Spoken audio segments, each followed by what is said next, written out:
So, hello and welcome to this NPTEL course titled The Novel and Change. We are studying Jan Watts' The Rise of the Novel. We started with the discussion in the previous class. We looked at how the emergence of the novel as a narrative category, as a literary genre, is very closely corresponding with the material conditions of his times, the cultural, political, philosophical, experiential condition of his times, and how it is not an accident that and we stopped at this point. It's not an accident. The word novel also means newness. The word novel also means novelty, about something new, something innovative in quality, right? Now, in this particular session, which we look at again, Watts' introductory chapter, and the next session we move on to his reading of Robinson Crusoe specifically, we'll spend some time in this session looking at how the sense of time also changes in the 17th and 18th centuries. And because when we talk about the quotidian quality of truth, the everyday experiential quality of truth, we also have to bear in mind that our sense of time has also changed, how the subject experiences time also changes, how the subject endures time also changes. There's a sense of the clock time, there's a sense of the slow movement of time, the ticking of the clock, and how the beginning of clock time also begins to alter the subject's experiential understanding of reality, right? And this is obviously connected to some of the scientific discourses, some of the philosophical discourses on time. So, page 23 of this introduction, where Watt talks about the novels of Defoe in particular, but also connecting it to the works of Isaac Newton, Thomas Locke, John Locke, sorry, in terms of how time and space and the association of memory begins to become important. It also helps us understand the reason why there's so much granularity in Robinson Crusoe, so much details in Robinson Crusoe, so much of slowness and thickening of time. So time is really thick in Robinson Crusoe. There's a sense of thickening of time with which we understand how it's building a fort, building a heart, building a plantation, how it's taking over. So how the slow process of territorialization that takes place in Robinson Crusoe is very granular, very atomic, very immediate in quality. And we talked about this in some details in the previous class as well. So this should be on your screen now. So these new emphasis in terms of what Newton is doing and Locke is doing is important to understand the reading of Robinson Crusoe. So in page 23, Watt talks about the modern sense of time began to permeate many areas of thought. The late 17th century witnessed the rise of a more objective study of history, a more informative, immediate study of history, and therefore of a deeper sense of the difference between the past and the present. So there seems to be a big rupture between the past and the present. So, this radical, altered understanding of the present begins to become important. At the same time, Newton and Locke presented a new analysis of the temporal process. So, we have this big scientists coming in, the big philosophers coming in, and it has had a profound impact on cultural imagination and material imagination, etc. So, Newton and Locke presented a new analysis of the temporal process. It became a slower and more mechanical sense of duration, which was minutely enough discriminated to measure the falling of objects or the succession of thoughts in the mind, right? So again, this is a very, very important passage because with Newton and Locke, with Newton first, there's this passage of time. We can measure the fall of an object. We can measure and quantify it with gravity, the forces of gravity, the mechanical forces around which, the mechanical fields around which every movement can be calibrated, right? And this calibration of movements, the orientation of movements, the measurements, the metrics around movement is something which begins to become accessible and available in popular discourses and popular cultural discourses, popular cultural vocabulary post-Newton. So this is a very post-Newtonian time we're talking about, where mechanics become important, movements, study of movements become important, the calibration of movements, the discrimination through which movements happen across different points can be calibrated. And this becomes very much part of the mainstream cultural vocabulary, right? Likewise, Locke's idea of association of thoughts also become important in the sense of thoughts in the mind, how they pass from one thought to another thought, how they absorb information, absorb memory, and how the absorbing of these things shape further thoughts, how the past, present, and future begin to become connected through mechanical, associative processes. And again, we can see how the scientific and the philosophical understanding of time, space, action, body, corporeality, object, all begin to permeate the cultural mainstream vocabulary, so to speak. And this we can see the effect of it is immediately apparent in the descriptions, the very dense, granular descriptions of memory, body, corporeality, reality in Robinson Crusoe. So these new emphases are reflected in the novels of Defoe. His fiction is a first which presents us with a picture of both of the individual life in its larger perspective as a historical process and in its closer view, which shows the processes being acted out against the background of the most ephemeral thoughts and actions. So there's a two-dimensionality about Robinson Crusoe. It's like imagine the x-axis and the y-axis. If you go back to your class 7 mathematics, you find that when you begin to read graphs, there's an x-axis movement and a y-axis movement. So there is a sense of a horizontal movement in Robinson Crusoe. Obviously, Crusoe is very much a man of his times. Crusoe is very much a man of his historical, cultural, material conditions. But at the same time, the descriptions in Robinson Crusoe are also vertical. It's also going inside his mind. There's also this long drawn-out associative framework, the associative economy, the affective associative economy through which his thought processes are described and delineated and illustrated. So there's this movement across time, this movement across objects, movement across different materials. There's also a movement which is more vertical in quality in terms of we get to see the very episodic understanding of time, the very experiential, personal, corporeal, individual understanding of time. And these two understandings of time are connected to each other. The collective understanding of time in terms of how it's using dates and journals to mark the movement of time. At the same time, his very, very effective, experiential, physical, sensual understanding of time through which he's experiencing reality. So these two vectors of time, these two axes of time are connected in very complex ways. And it's not an accident at all, because as we just mentioned, that this is also a time in which the Newtonian understanding of mechanics of movement, the Newtonian understanding of the mechanics of calibrated movement, the fields of gravity, the fields of movement, the forces of actions and reactions, the thermodynamics with which movements begin to happen, and the lock-in understanding of association, of affective association, of thought processes are beginning to shape mainstream cultural vocabulary. And obviously, Daniel Defoe's Robinson Crusoe is very much plugged into that vocabulary, right? Which is what we see throughout the novel, the granularity of the novel, the atomic quality of the novel, almost the thermodynamic quality of the novel through which movements happen. It is true that time scales of his novels are sometimes both contradictory in themselves and inconsistent with the pretended historical setting.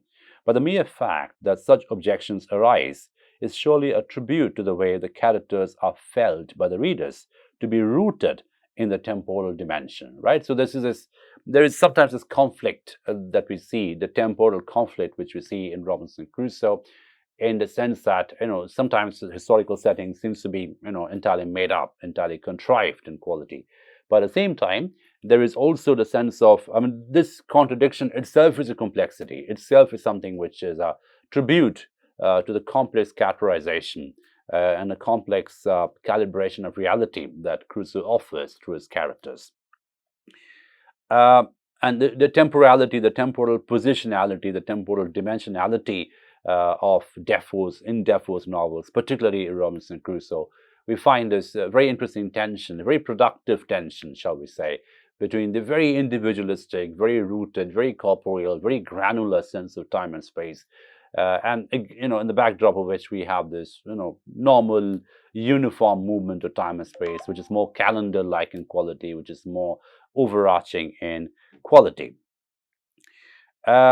We obviously could not think of making such objections seriously to Sidney's Arcadia or the Pilgrim's Progress. Now, the very fact that we are talking about Robinson Crusoe like this is a testimony to its complexity. Because, look at something before Robinson Crusoe, something like Philip Sidney's Arcadia or John Bunyan's The Pilgrim's Progress. We find no conflict. We find no contradiction in time and space and movement and body and subject over there. It's all very uniform, right?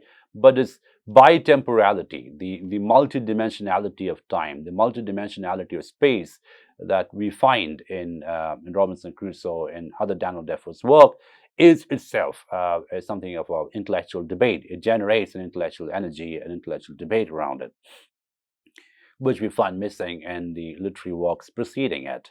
There is not enough evidence of the reality of time for any sense of discrepancies to be possible. Defoe does give us such evidence.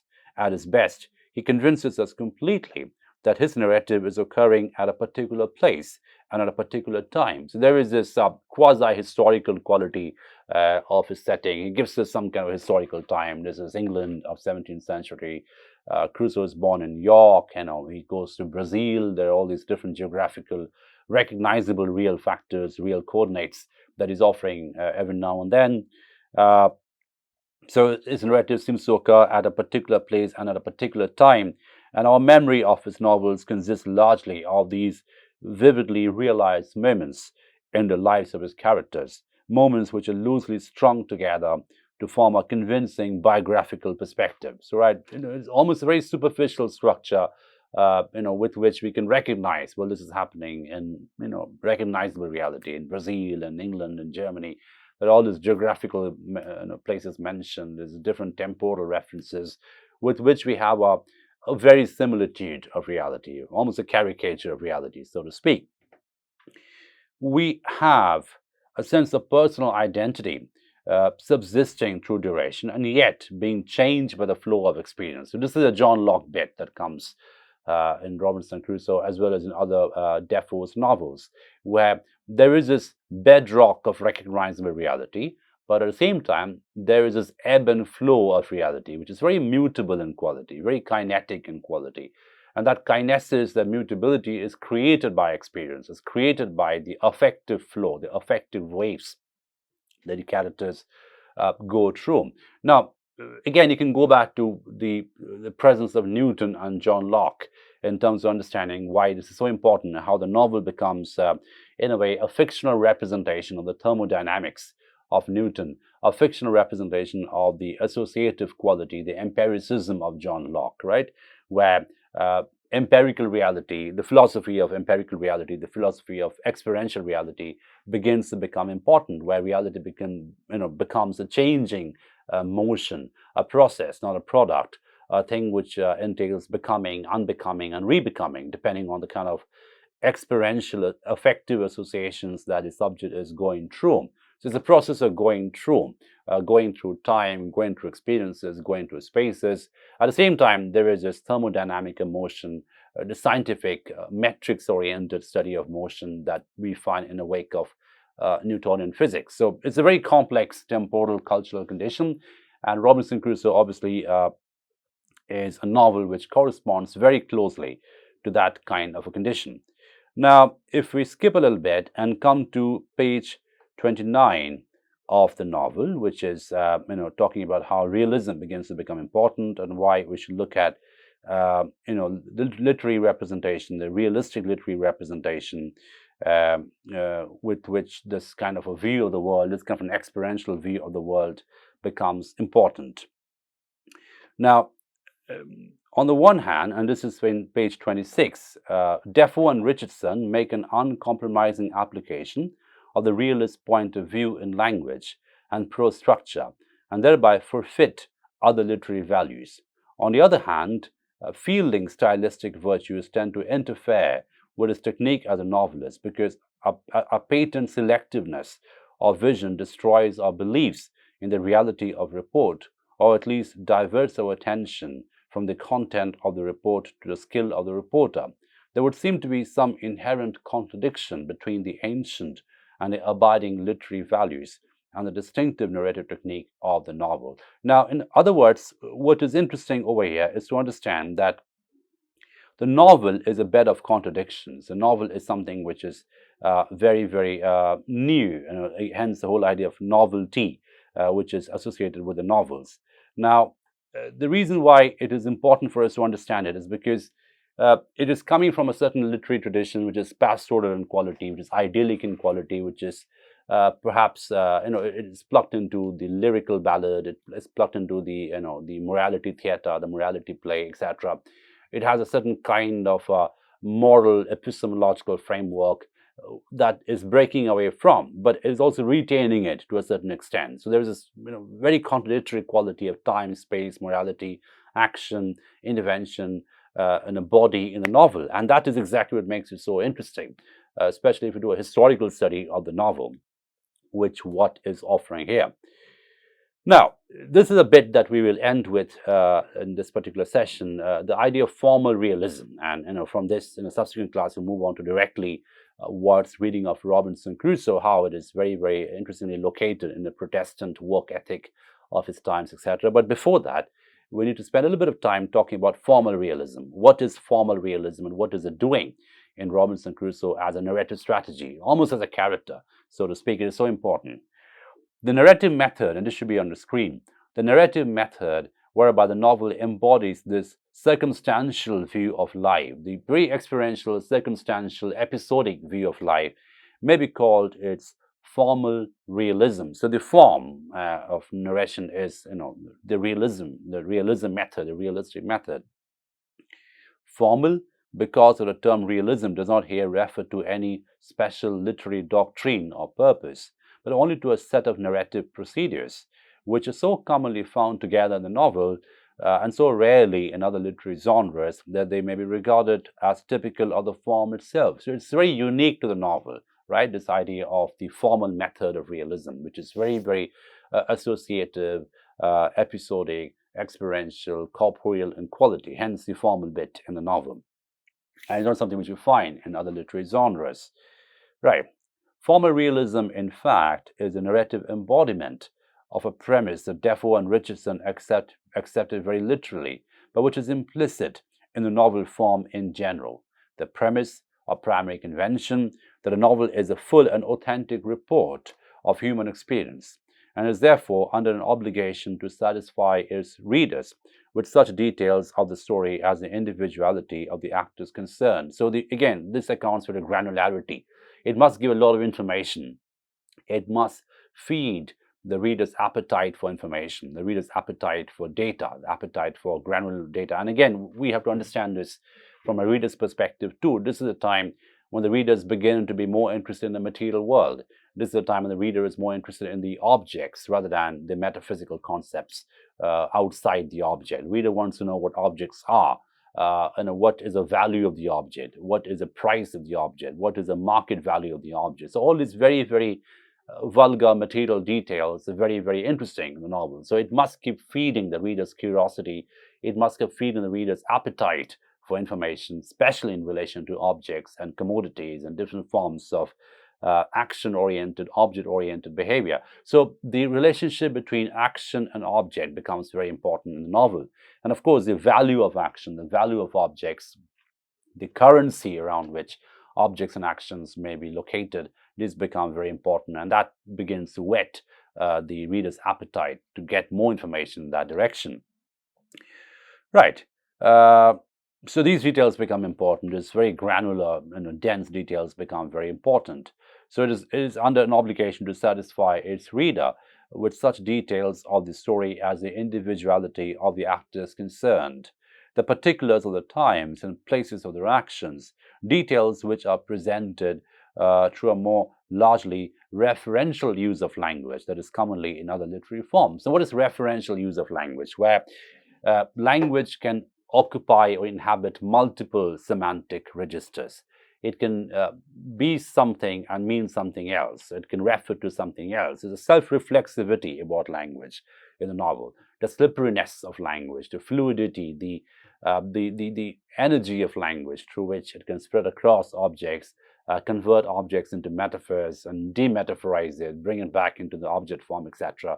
In other words, this endless energy of language, the ebb and flow of language through which different forms of referentiality may be generated.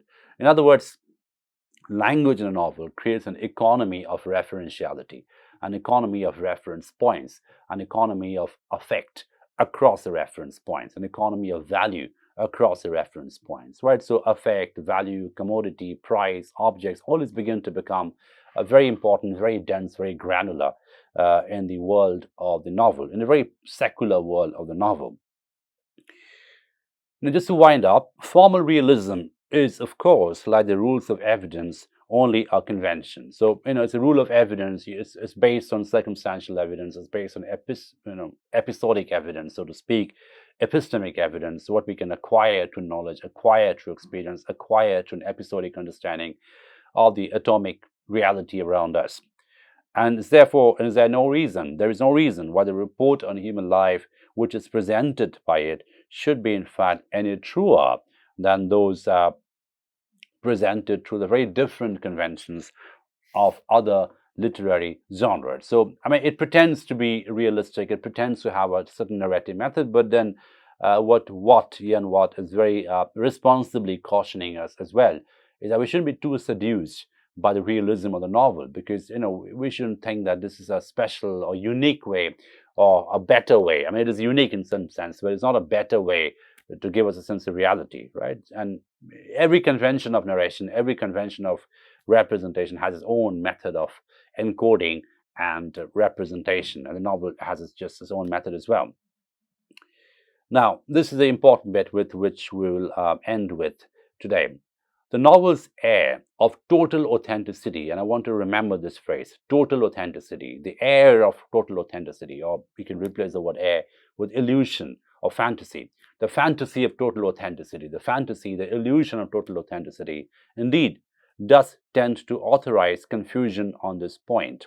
And the tendency of some realists and naturalists to forget that the accurate transcription of actuality does not necessarily produce a work of any real truth or enduring literary value is no doubt partly responsible for the rather widespread distaste of realism and all its works, which is current today. So now, what brings us back to today, and we'll end with this point, but I'll just spend a couple more minutes talking about this, because this work, The Rise of Novel, is very much a historical work, but obviously Watt is writing from a much later position. This is a 20th century, late 20th century work. And this is a time in which genres like magic realism, genres like absurd theater, genres like other kinds of realistic tradition, hyperrealism are beginning to happen. So Watt is also locating it back to the present and saying that there is this hubris about realism, shall we say, the false arrogance about realism, that it gives you the illusion of total authenticity, right? Now, we mustn't forget the fact that the classic formal realism method is just another method of narration, just another method of experiencing and narrating and encoding reality, right? But the fact that some novelists and naturalists, some realists, some naturalists tend to create this very arrogant air of total authenticity, with the granularity of description, with the density of description, with the Coulthard'ian atomic way of narrating truth, that there seems to be some kind of a hubris which puts some readers off, which antagonizes certain readers, which alienates certain other readers, which is why formal realism, according to Watt and the time in his writing, has suffered a bit of a setback, shall we say, in the reader's imagination, the reader's reception today. Right? So there seems to be this very widespread distaste of realism and all his works, which is current today. So today being the time in which Ian Watt is writing The Rise of the Novel. So he's giving us some kind of a genesis point of formal realism, how formal realism begins to become an important player in the rise of a novel, as a narrative strategy, as a narrative instrument, shall we say. It creates a sense of Coulthard'ian quality of truth, an atomic quality of truth, which is also connected. You can dial it back in a certain sense, what is happening philosophically, scientifically, culturally around the time, in a post-Newtonian sense of thermodynamics of movement, and a post-Lockean understanding of the associative nature of truth. And the novel is very much plucked into that kind of a cultural epoch. But at the same time, the hubris of classic realism, that it gives you a sense of total authenticity, or shall we say totalitarian authenticity. There's nothing beyond this formal realistic method. There's also one of the reasons why this method of narration has alienated many readers, across time, right? So this is the beginning point and end point of classic realism, that what is offering us. So we stop at this point today, because in a subsequent class we'll move on towards direct engagement with Robinson Crusoe, the novel, because it talks about Daniel Defoe peripherally in the introduction. He obviously mentions Defoe as a major writer in the tradition of classic realism, but there's a chapter exclusively given or employed to understand Robinson Crusoe as a novel, how it connects to the historical, cultural, mercantile, economic condition of its times, and how we must read Robinson Crusoe as a novel about the white man's story of possibility, the fantasy of possibility, shall we speak, and how the whole idea of the rise of the common man, the rise of the white man, the rise of the ordinary human subject in the field of capitalism, in a cultural capitalism, also offers some kind of a fantasy story of territorialization, total control, and also the acquirement, the procurement of capital, or potentially endless capital, and how the flow of capital and the flow of formal realism as a narrative strategy, as a narrative technique, are very organically connected to each other in terms of how the emplotment occurs, in terms of how the priorities occur, and in terms of how the biases occur as well. So we'll deal with all those in the subsequent classes. Thank you for your attention.